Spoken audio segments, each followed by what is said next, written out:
नमस्कार प्रेक्षकांनो, लग्नानंतर होईलच प्रेम या मालिकेमध्ये आपल्याला खूपच मोठा ट्विस्ट बघायला मिळणार आहे.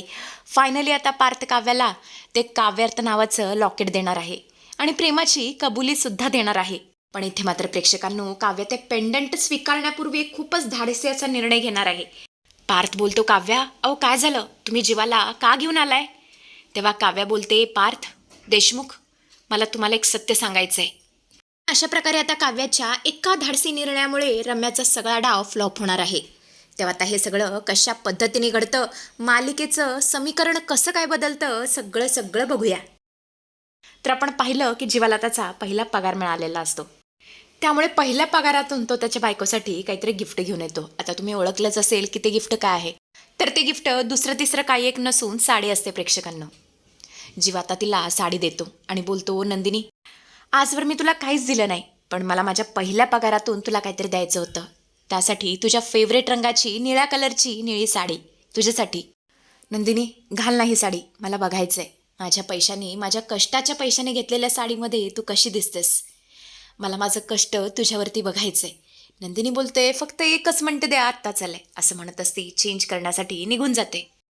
इकडे आपण पाहतो तर काय, फायनली पार्थला सुद्धा त्या लॉकेटची डिलिव्हरी मिळालेली असते आणि आता त्याला काही एक करून ते लॉकेट काव्याला सरप्राईज म्हणून द्यायचं असतं. तो आता काव्याजवळ येतो आणि बोलतो, काव्या आज तुम्ही परीक्षेमध्ये पास झाला, तुमची प्रिलिम्स तुम्ही क्लिअर केली आणि याच खुशीमध्ये मला तुम्हाला काहीतरी द्यायचं आहे. हे तुमच्यासाठी गिफ्ट. काव्या बोलते, काय गिफ्ट आहे? आणि मग पार्थ आता डब्बा उघडतो तर त्यामध्ये काव्यार्थ नावाचं लॉकेट असतं. ते बघून तिला खूप आनंद झालेला असतो. पार्थ आता पुढे बोलतो, काव्या मला आपल्या नात्याला एक नाव द्यायचं आहे.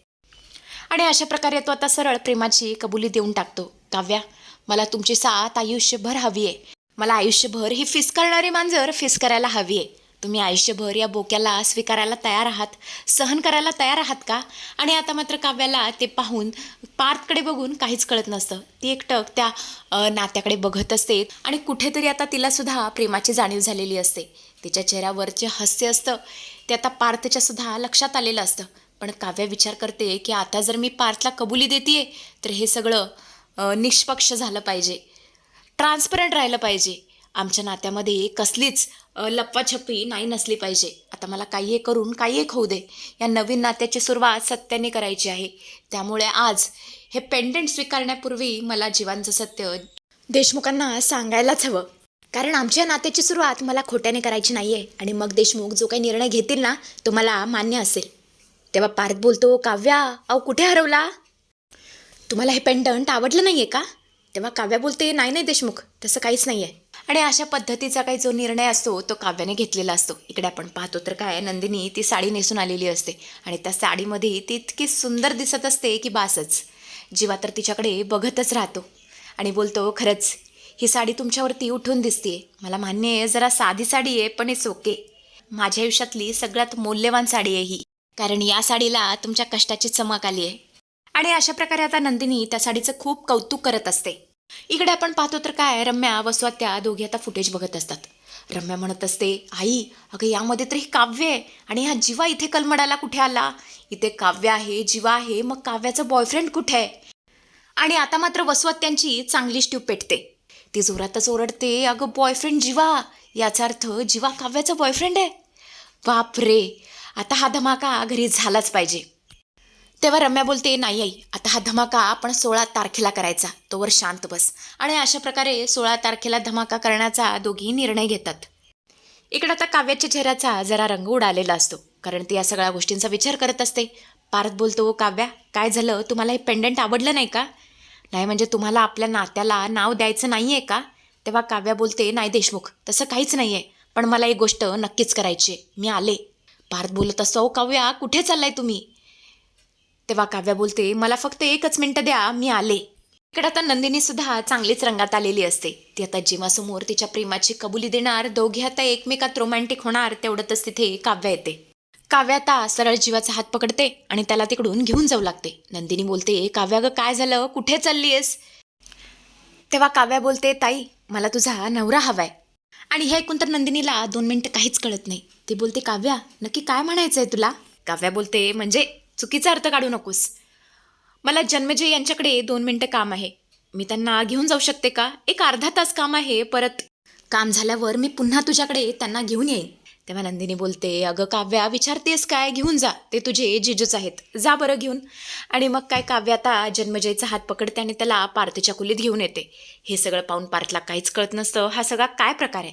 तो म्हणत असतो, काव्या अहो काय झालं, तुम्ही जीवाला का घेऊन आला? जीवाला तर काही समजत नसतं हे सगळं काय सुरू आहे. तो तिच्याकडे कंटिन्यू बघत असतो. पण त्याला थोडाफार अंदाज आलेला असतो की काव्य सगळं सत्य पार्थला सांगणार आहे. त्यामुळे जेव्हा आता तिला खुणवत असतो की काव्या सांगू नकोस, माझा पार्थदादा शाना नाहीये, त्याला हे सगळं कळालं तर त्याला सहन होणार नाही. तो इतका चांगला आहे की माझ्यासाठी तो तुझा सुद्धा त्याग करेल, म्हणून तो खुणवण्याचा प्रयत्न करत असतो.